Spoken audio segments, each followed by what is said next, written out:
So let's get started, everybody. And first of all, welcome. Good evening. Welcome to Seed and Spark. This is an ongoing expedition in which we are using nature as a model to reimagine how we learn and live together. So welcome to new visitors and old friends. Other questions, comments? Welcome to grandparents, parents, and children. Welcome to single and partnered people. Welcome to people of all colors, cultures, abilities, sexual orientations, gender identities and expressions, educational backgrounds, financial means, and political perspectives. Welcome to everyone.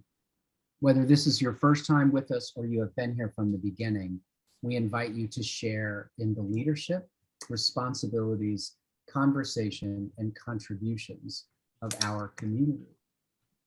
So we're very excited to welcome Jenny Finn and Skylar Locke from the Springhouse School.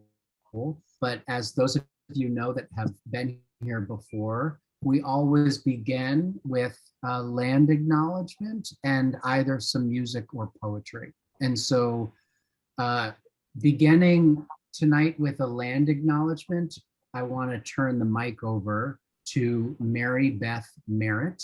And before I do, Mary Beth, I also want to say that I think going forward, I would love, because not all of us are connected all the time. And because of that, sometimes if I'm trying to get a different voice to do a land acknowledgement, it's a smaller pool. So I'd love to say, let's all just try to be more aware of and open to the idea of at a future meeting, raising our hand and doing the land acknowledgement from our particular place. And so if you want to learn more about your place and how to do that, I've just included a link.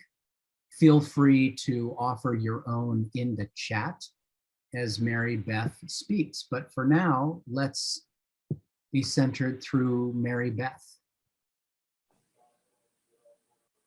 Hey, everybody.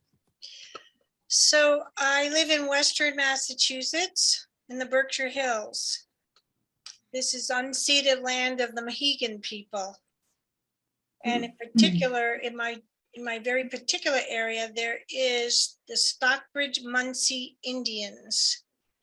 And we're in a bioregion of the Housatonic River, which is actually a native name, which was home to the Mohegans, the Stockbridge Munsees, and also other Indian nations like Pequots further away, but all in this region bounded by Long Island Sound, Atlantic Ocean, Housatonic River, Appalachia, oh, not those mountains. Oh, gee whiz. Well, the Berkshire Hills, but outside of that, Catskill Mountains. So it's a very diverse and rich culture. And the Iroquois Nation was near us. And this is what our actual, the Constitution of the United States was drawn from Iroquois Nation practices. So I honor this land for many, many years, living in the edge of the woods on Sacred Waters and Shining Mountain that was nearby, and has really played a big role in my life, at least for the last 20 years, in coming into relationship with nature as my friend and my benefactor, and just honoring life in a much broader way than I had in the past. So I'm grateful for being able to live here. Thank you, Mary Beth. That was lovely. I'm also grateful as we get to begin our relationship to know a little bit more about where you are in the world, as I know others do. So tonight we also have a special treat. We have a song from the fabulous Andrew Cutt. Thank you, Sam. Thanks. Before I say anything or play anything, I want to say that my internet connection is sometimes a little wonky. It'll blink out sometimes for about 2.5 seconds. So if that happens, just pretend it didn't happen and we'll all be happier for it. I'm Andrew Cutt. I'm the founder of Oneness Family Montessori School in Washington, D.C. area, and I'm also a songwriter and a poet. I appreciated what Mary Beth was saying because this song I'm going to share was last summer after what was definitely the most difficult year in my professional career, as I'm sure for just about everyone here. And I was down in the mountains of Western Carolina, surrounded by Cherokee country. And so this song is about the experience of getting healed by the mountains, by the waters, by the trees, by the rocks, by the air, by the fire. And I can say that that experience really, you know, it saved me in some ways and really saved me to sustain me to kind of keep on going. So here we go. It's called Angels and Oracles.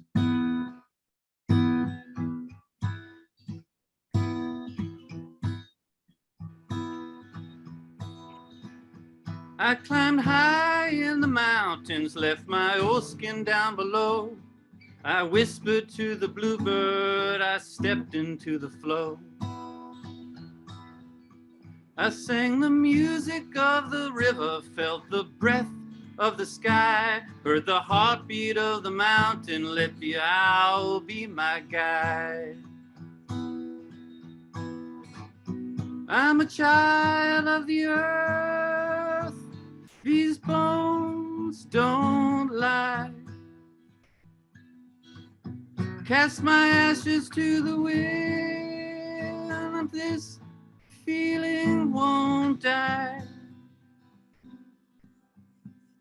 This will never die.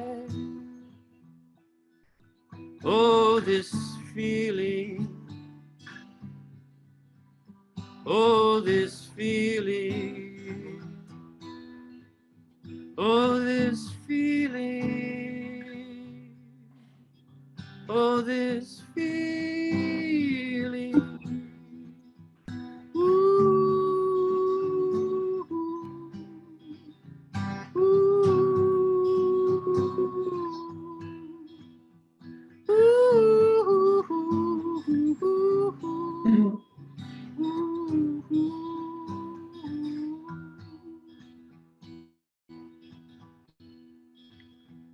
We're packed to dust as I looked upon the fire. Spirals of smoke rose past the hemlock spires. The stars came alive as I kept an upward gaze. My heart was a mirror of the universe ablaze. I'm a child of the earth, these bones don't lie. Cast my ashes to the wind, this feeling won't die. This will never die. Oh, this feeling. Oh, this feeling. Oh, this feeling. Oh, this feeling. Ooh. Ooh. Ooh. Mm.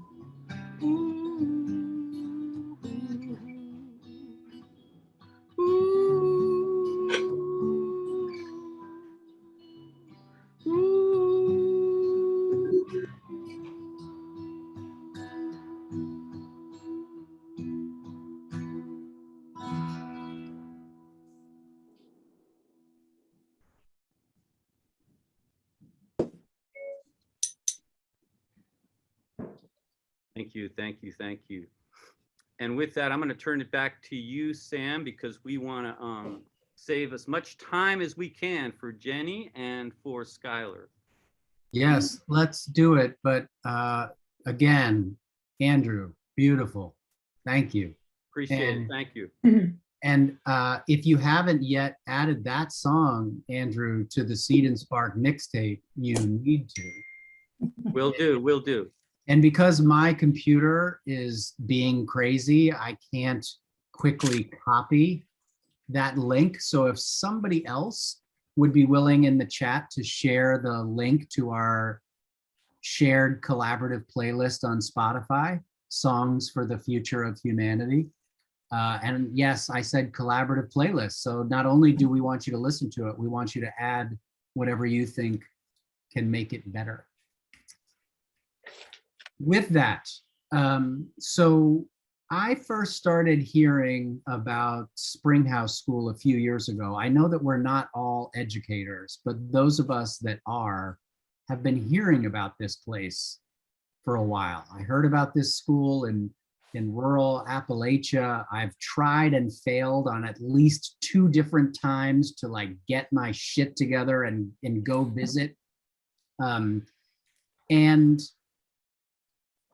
And so I haven't been there personally, but just from the people I know that have, and from the way they represent their story online, this is a special place.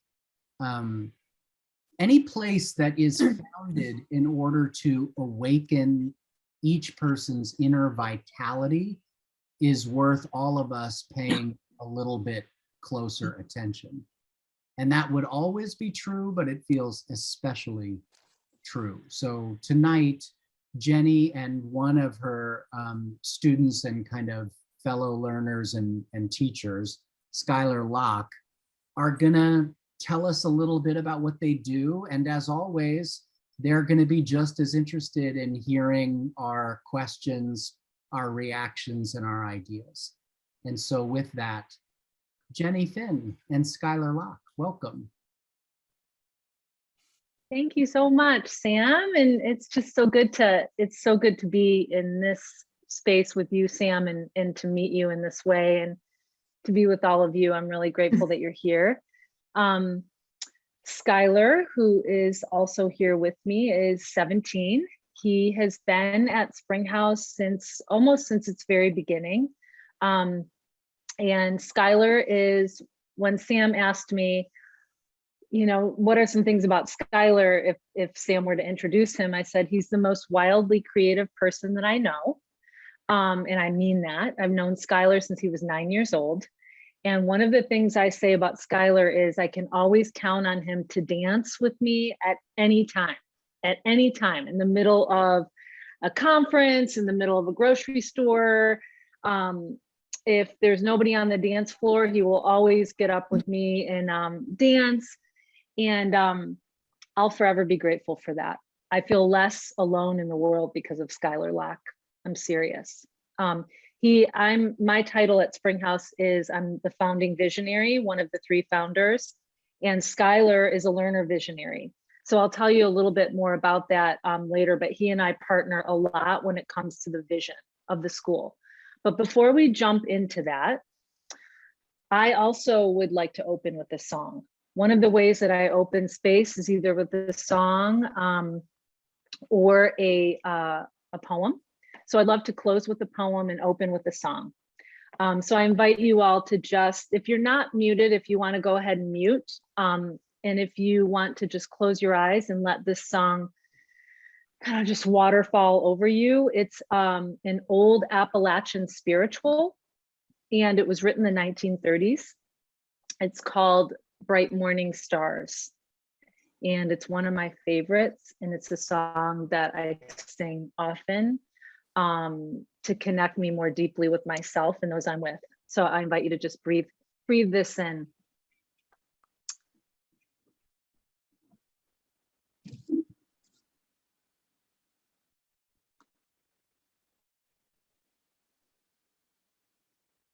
Bright morning stars are rising. Bright morning stars are rising. Bright morning stars are rising. Day is breaking in my soul. Oh, where are our dear fathers? Oh, where are our dear fathers? They are down in the valley praying. Day is breaking in my soul. Oh, where are our dear mothers?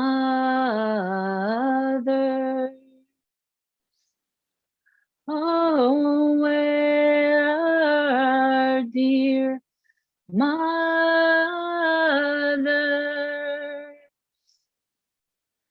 They are up in heaven shouting. Day is breaking in my soul. Bright morning stars are rising. Bright morning stars are rising. Bright morning stars are rising.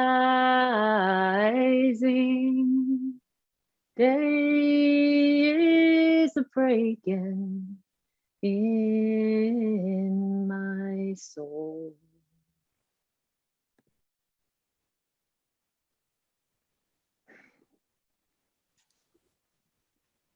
Thank you all. Bright Morning Stars, beautiful song covered by many, many artists. So one other thing I want to do before I start talking is also I invite you, it's just your own way of connecting to this circle and then offering this time up we have together here, this short time, as a prayer or an offering to others. I like to just take a moment. It's something I do pretty naturally, and I invite us all to do, is just close our eyes, and even in this moment, just think of, bring to your heart and your mind one person or place or creature or situation that is struggling right now, that you know is in need of some life, some love. And I invite you to just see that place or see their face. And just as you breathe in and you breathe out, you send some love and care and life to a place that needs it. Because after all, I mean, this is what it's for, to fill up with that life and love and let it spill out to those in need.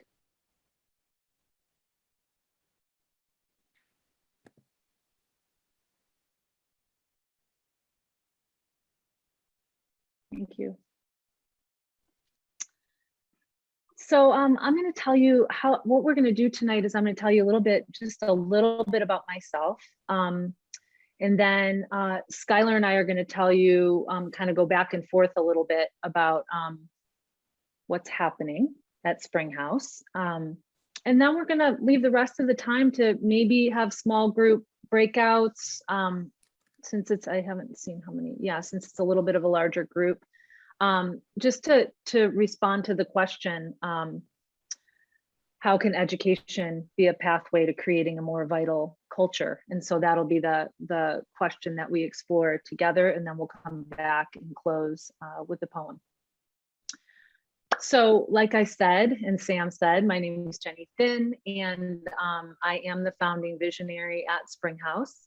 Springhouse is located in the Blue Ridge Mountains of Virginia in the US. This is Tutelo land. And I have been committed to the work of taking care of vitality and also fostering and taking care of vitality in individuals, communities, organizations for almost 30 years now. This commitment to taking care of this precious gift of life, first we take care of it, or first I take care of it and then I share it. That commitment is incredibly personal to me. It's a deep commitment that started for me 31 years ago when I was 20. This work of creating a vitality-centered design, which simply means a design that takes care of life and then shares it, is personal. It started with me. And at 20, I was a pretty lost young adult, really knee deep in several different addictions. And I had an experience at the age of 20 that really woke me up. It was strange. It was definitely out of the ordinary. And it righted me in a way that I immediately started living a life of recovery, a sober life, pretty young. And shortly after that was faced with a very serious life-threatening illness. Was diagnosed with a lymphoma when I was 25. So facing death, there's nothing more. I can hear myself echoing. I'm not sure if someone maybe is unmuted potentially. Facing death is one of those things that for me woke me up to the gift of my life in a way like nothing else has. So those two personal experiences really inform the rest of my life's work. And that today gratefully includes Springhouse. I can hear myself again. I don't know, Dave, if there's maybe an audio issue or I'll just keep going. I don't hear myself echoing anymore. So at Springhouse, our understanding of education is the pathway to how we create culture. I'm so sorry. I can hear myself again. So before I think you got to mute. I'm sorry. Sorry, Jenny. Okay, no worries. I don't know if Sam is muted. Doesn't look like he is.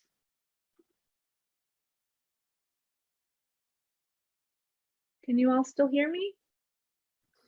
Okay. Yes. Out in the ether. Go for it, Jenny. Okay, here comes Sam. Okay, great. So all of that to say, very personal to me, started from a very personal experience and then has grown from there into what is now my life's work at Springhouse. And at Springhouse, we really see education as a pathway to create culture.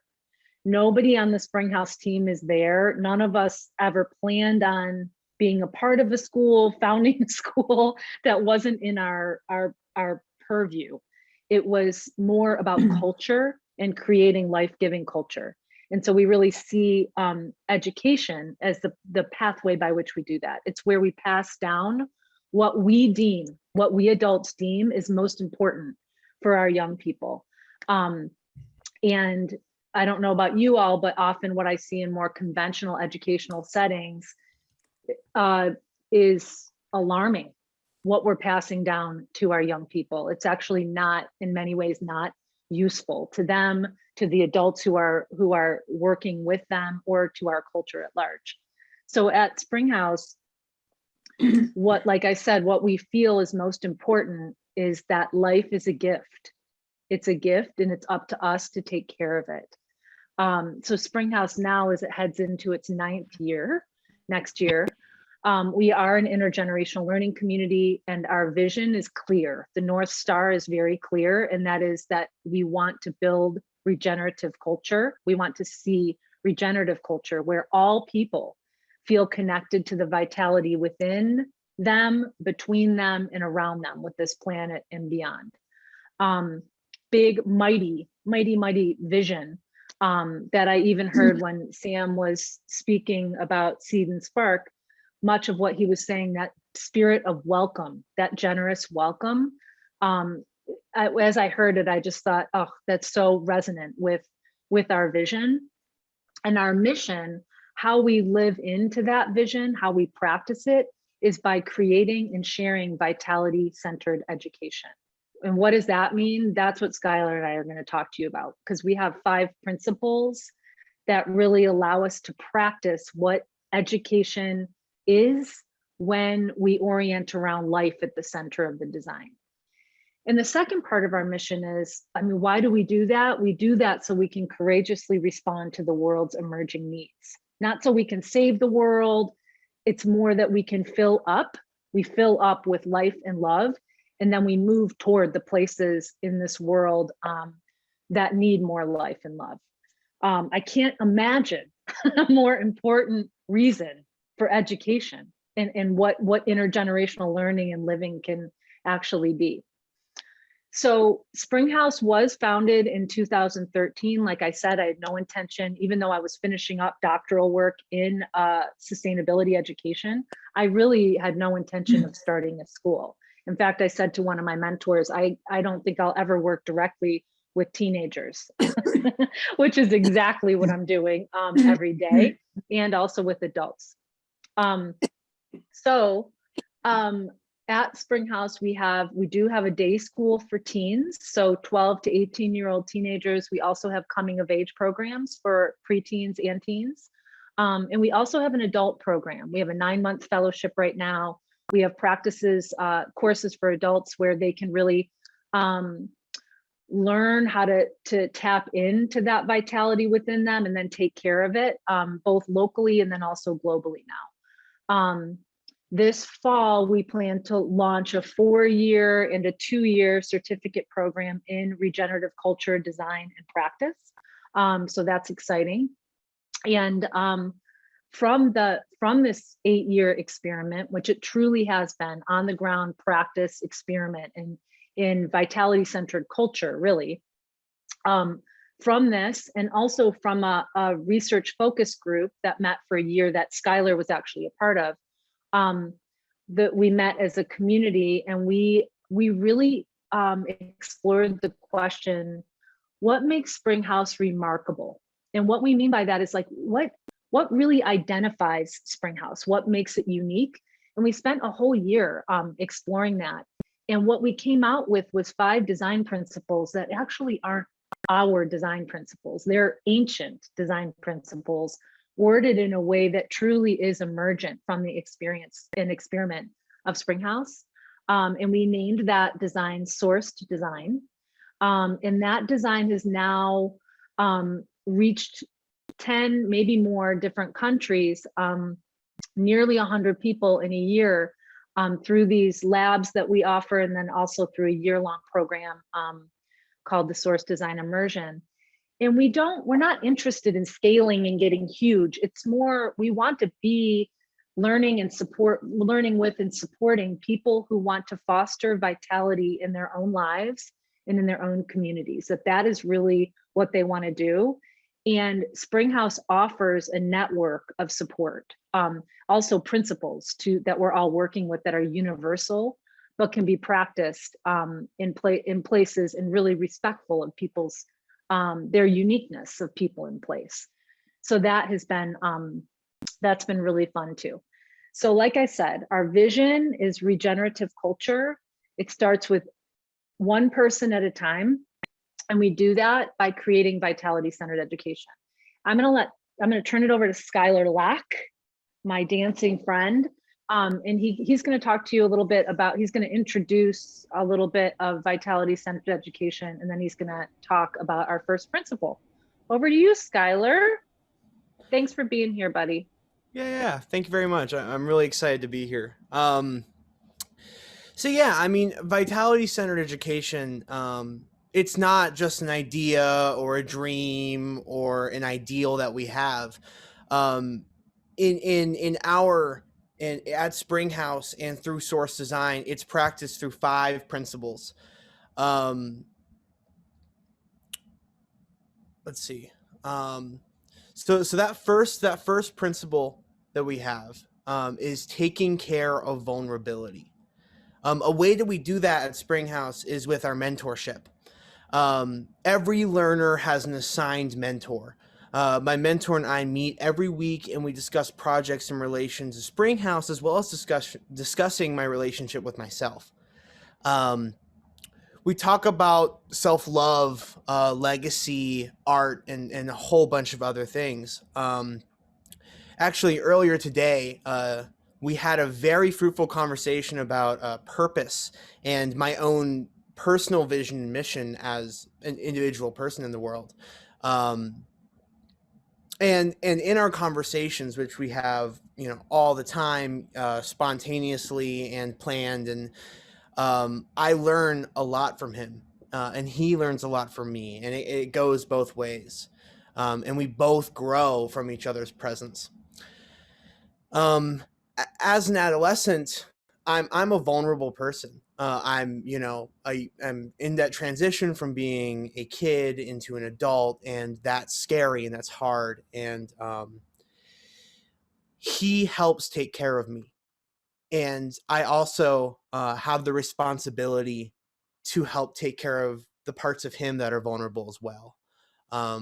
Which, when, as a young person, being invited into responsibility like that is really, really important and really helpful for my own feelings of validation and feeling like preparing me for my adulthood. And this is a sentiment that you would hear if you were to talk to many of the other learners at the school. Yeah, and I can give it to Jenny to talk about the second principle now. Thanks, Sky. So taking care of vulnerability, first foundational principle, like Skylar said, and it's something that we're all accountable to. The second principle is we cultivate personhood. So that could mean a lot of different things, and does mean a lot of different things to a lot of different places. And for us, it does mean something specific. So we cultivate personhood by first really putting our relationship to our bodies at the forefront. So connecting with our bodies. Embodiment, you'll see it throughout all of our cultural ways and our curriculum, how we live and learn together. The body is central.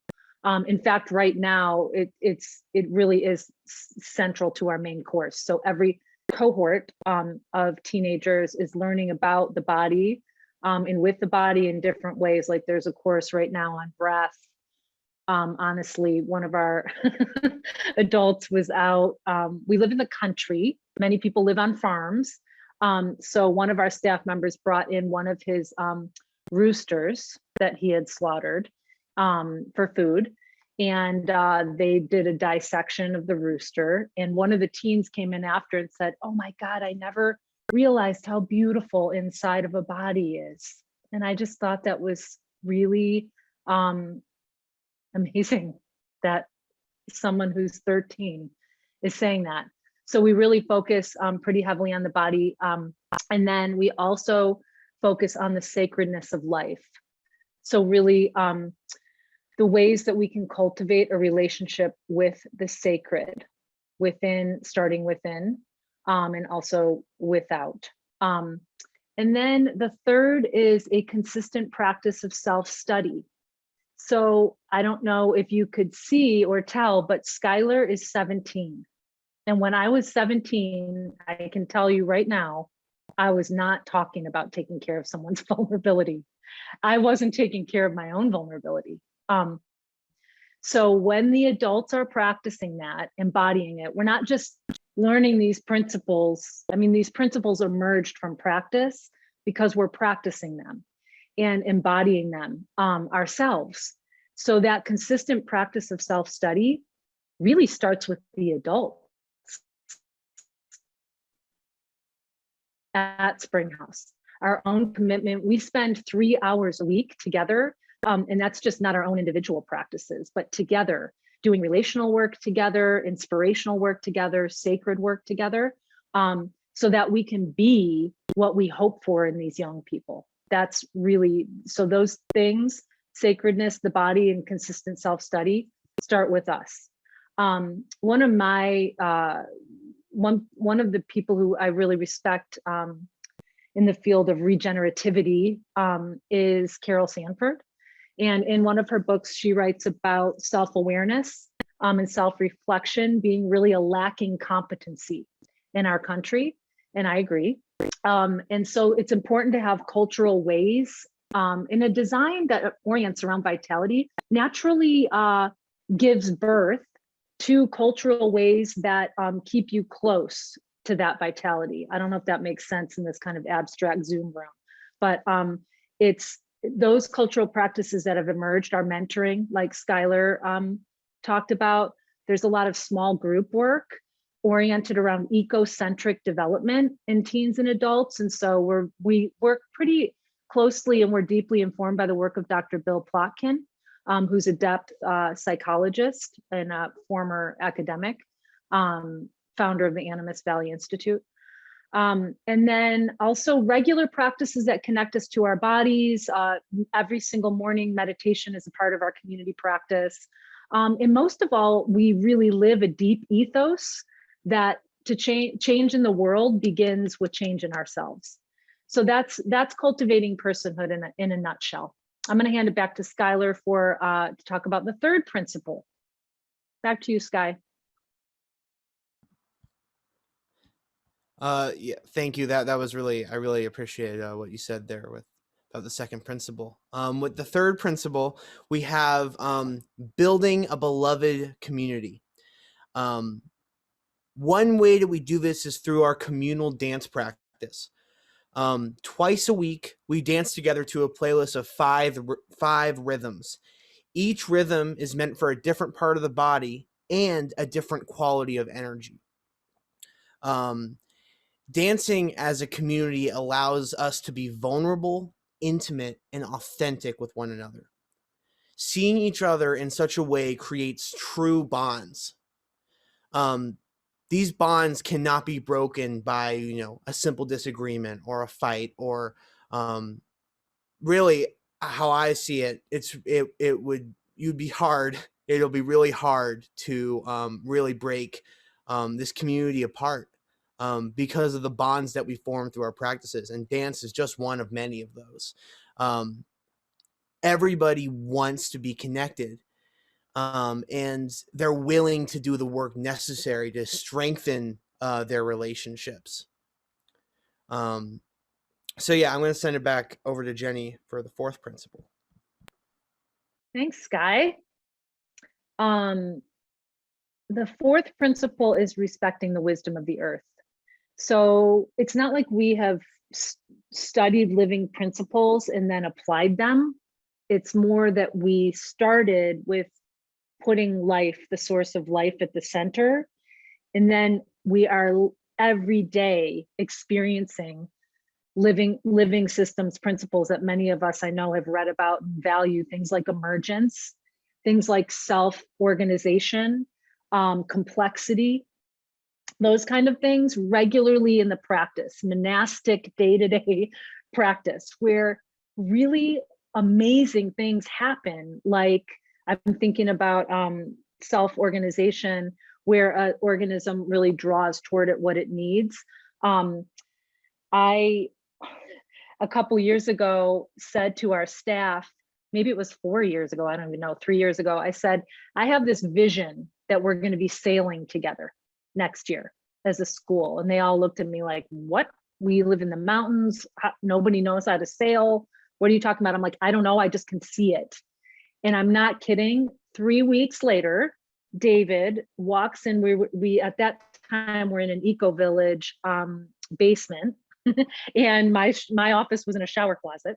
And David came in to that school, Springhouse, and he said, I was a teacher at the public school and I can't do it anymore. I'm a sailor and I build sailboats with teenagers. And I want to do that with a group that I resonate with. David, of course, came on board. We raised the money for the project, and there's now a 22-foot sailboat that's stored in my barn, and we built it over the course of a year and sailed it in the Chesapeake Bay. Those are the kind of things that happens. And even on a larger scale, we in our, I think, I don't know what year it was, but it was maybe 3 years ago, we were really not in a place where the school could flourish. We had moved from the basement into this other building that wasn't, and we were very grateful for the basement, by the way, very, very grateful for that space. Then we moved into another space, and we were really in need of a space. And I just, that need came. And then within that year, we had a family not from this area who had been affected by Springhouse in a certain way, and they had resources. They offered to buy us a permanent home for the school. So we're now located on an 11-acre farm in a beautiful building made by local woodworkers that used to be a Chinese medicine clinic. So these are the things that happen when an organism, I think, starts to orient around life and really trusts it. We also, just in some other ways that we respect the wisdom of the earth, we have an Earth Stewardship Council, and that council is committed to projects like moving this school towards solar energy, which we're in the process of doing that right now. We're continuing to activate and cultivate the 11-acre farm.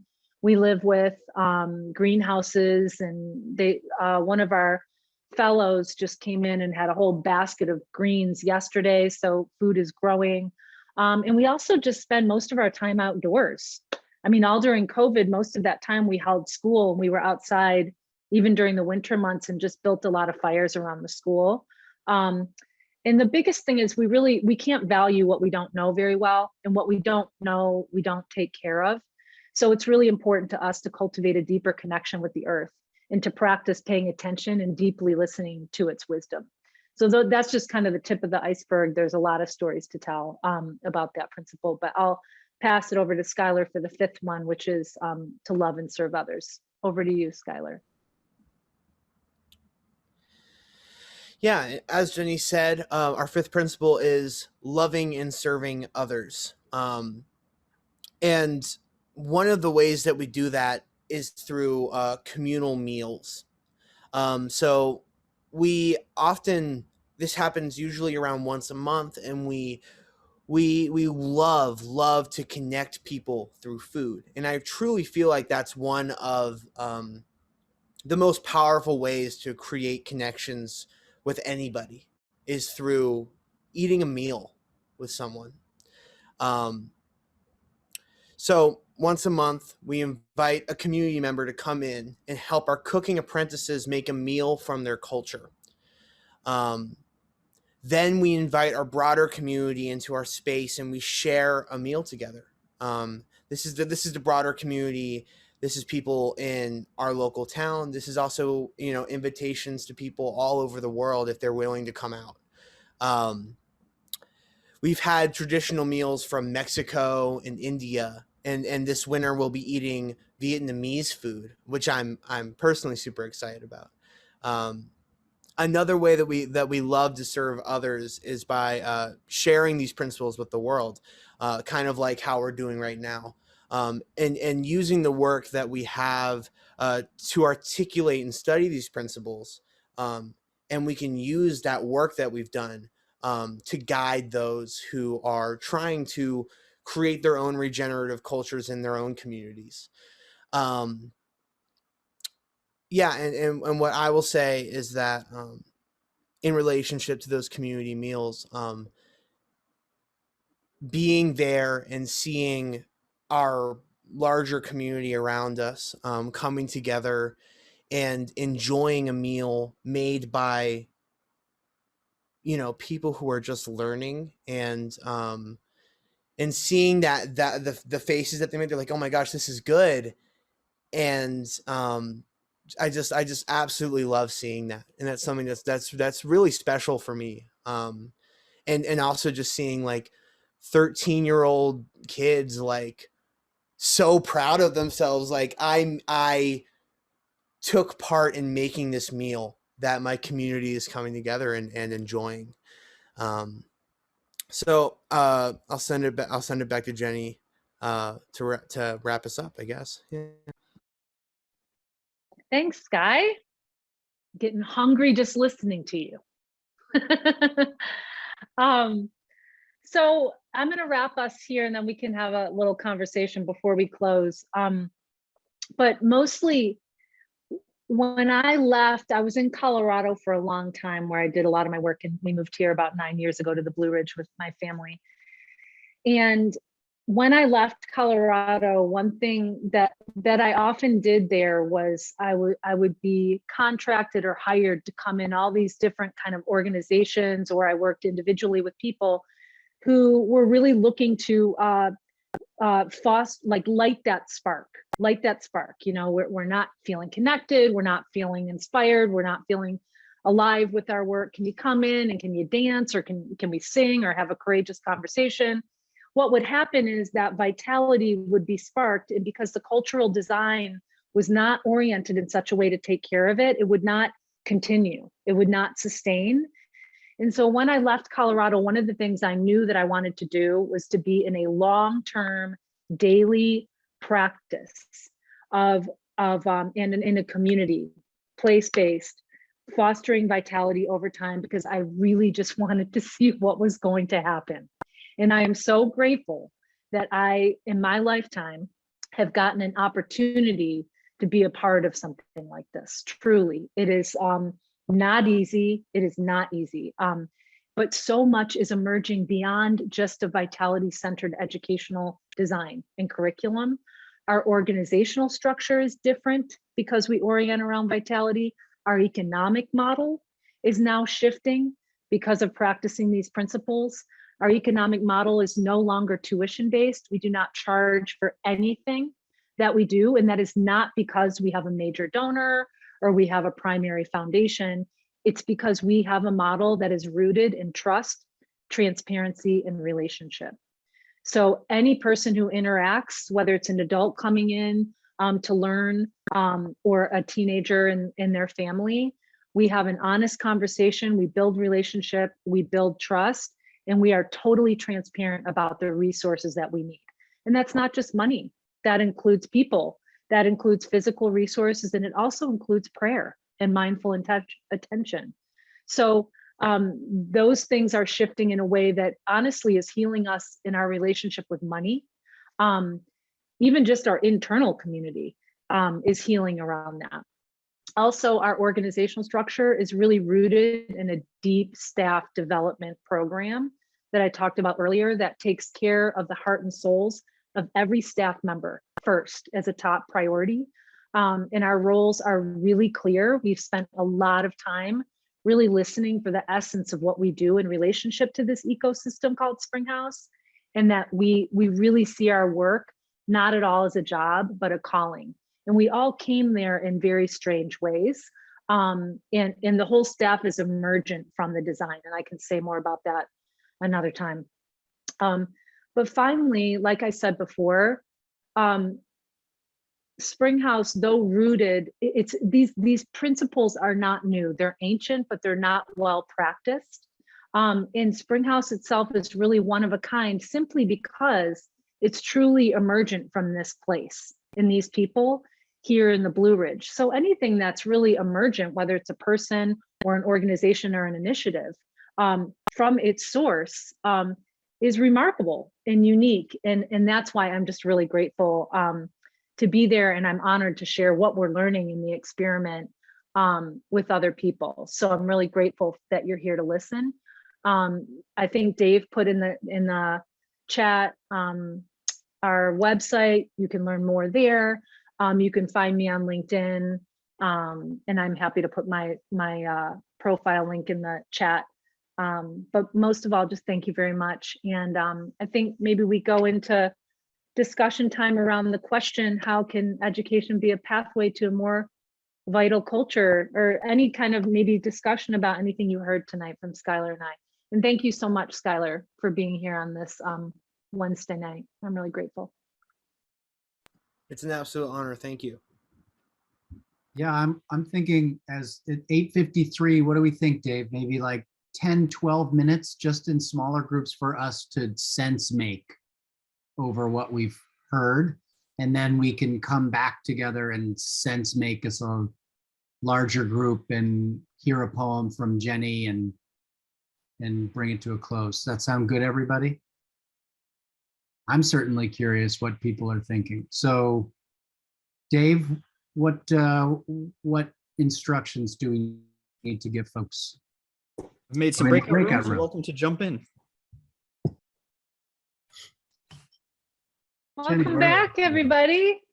You want me to close this out, Sam? Well, yes, maybe. Or do you want to?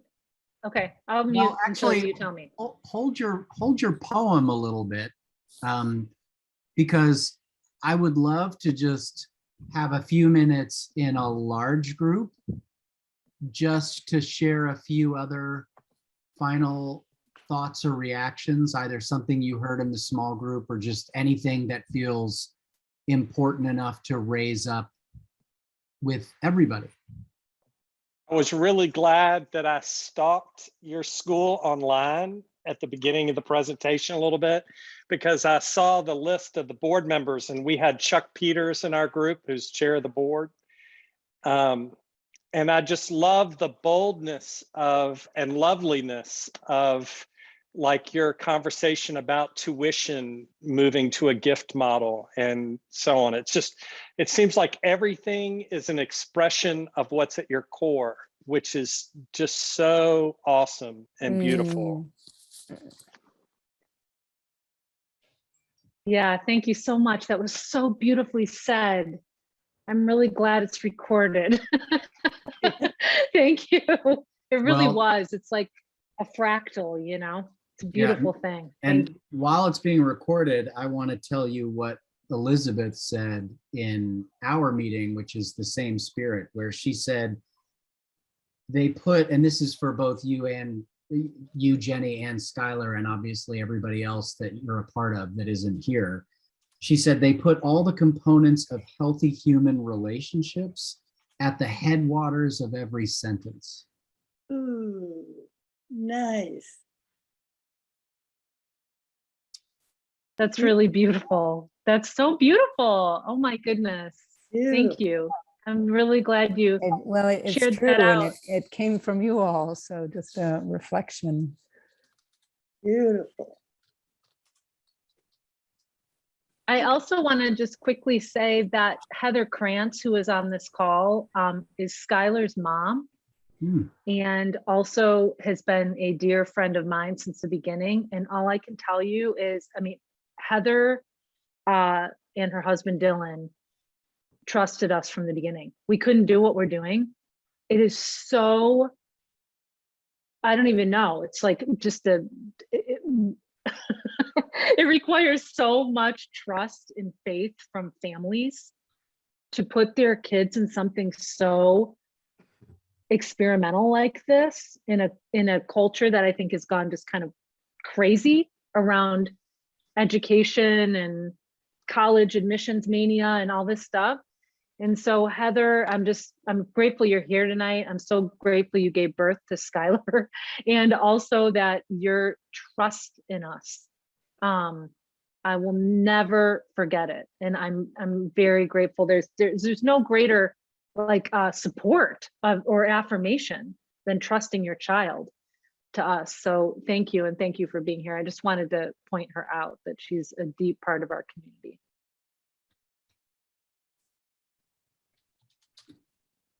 We have time for a few more. If anybody else wants to share something. This came up in our group.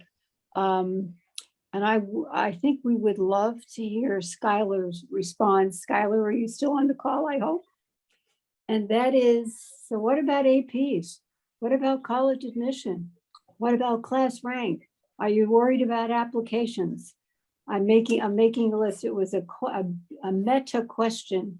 Not that we support any of what I just named in our question, but we're very curious how you are so thoughtfully, wisely, and with such integrity, navigating a dysfunctional toxic system, putting yourself in a generative system, and you're only 17 and it's okay. How are you doing? Well, I'm doing well. Um, I'm not the best person to ask about this type of stuff. And the only reason why is because I've decided personally that going down a college route is not necessarily something that I want to do. Okay, But in general, I guess I don't need to prove this to y'all, but no, I know. it is totally this type of education is totally viable, and that type of stuff is it is possible, and it doesn't I am not disqualified from any colleges if I were wanting to go to one, or at least not any more disqualified than a public school student. And in fact, with the way that we do things, I actually might have a leg up just because I have a more Right. Okay, great answer. record. Yeah. But what I will say is that afterwards I was really planning to the plan is to work with Jenny and my current mentor, and the idea is to make a art space in the town of Floyd, and kind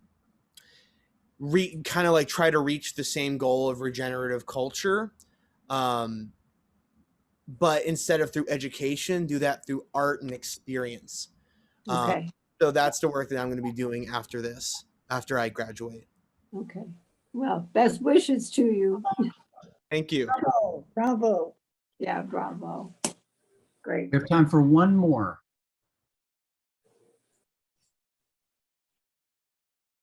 In whatever form you choose to offer it. Yeah, Lisa. Hi, thanks everyone.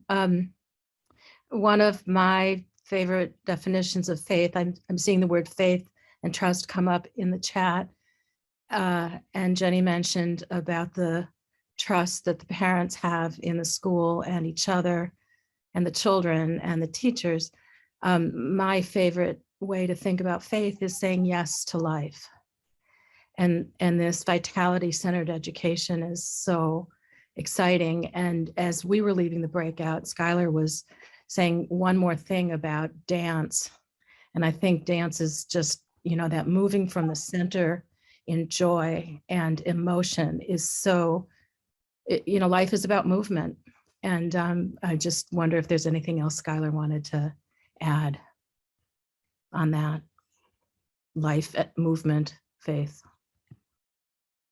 Well, I mean, just to shorten it for time's sake here. Dance, for me is absolutely vital. And I found that in my experience, though limited because of my age, of the world, it's been there's not a lot of opportunities for physically processing your emotions. Nice. There's this state that people that is very common to get into, where people are all in their head and they're like, the emotion just keeps on coming back and it never actually gets processed and it never actually gets felt. In the dance practice, that is something that happens so naturally, where you naturally through movement are feeling the feelings that for some have been pent up for years, and those experiences are extraordinarily moving, and especially for people in their adolescence, which is a rough time from an emotional standpoint. It's really important to be able to process that stuff. So yeah. Very good. Jenny, how about a poem? Great. Thank you all. Really rich conversation. I'm going to close with a poem from Terry Tempest Williams. So I invite you to just be with this. Maybe you can bring back to mind whoever you devoted this time to as a prayer, that person, place, or creature in need. Just again, remembering them and offering this time you dedicated to them.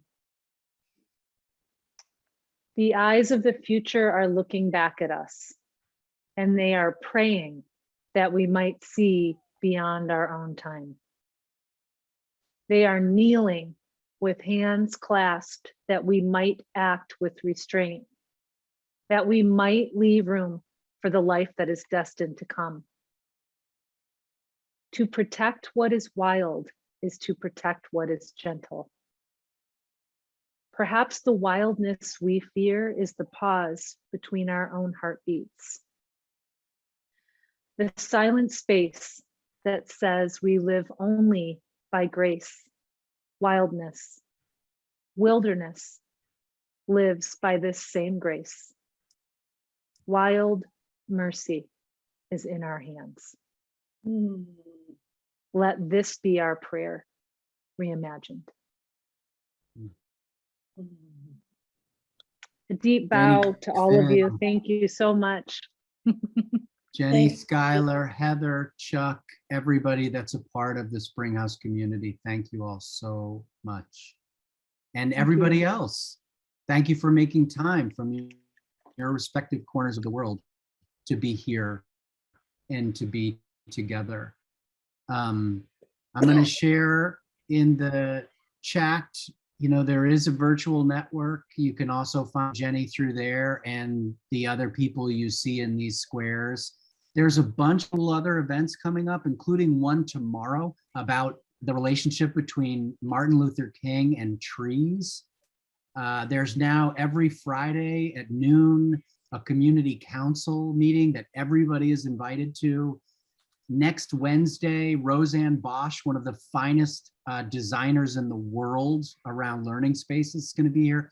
It's all in the events section of the virtual network. So go check it out.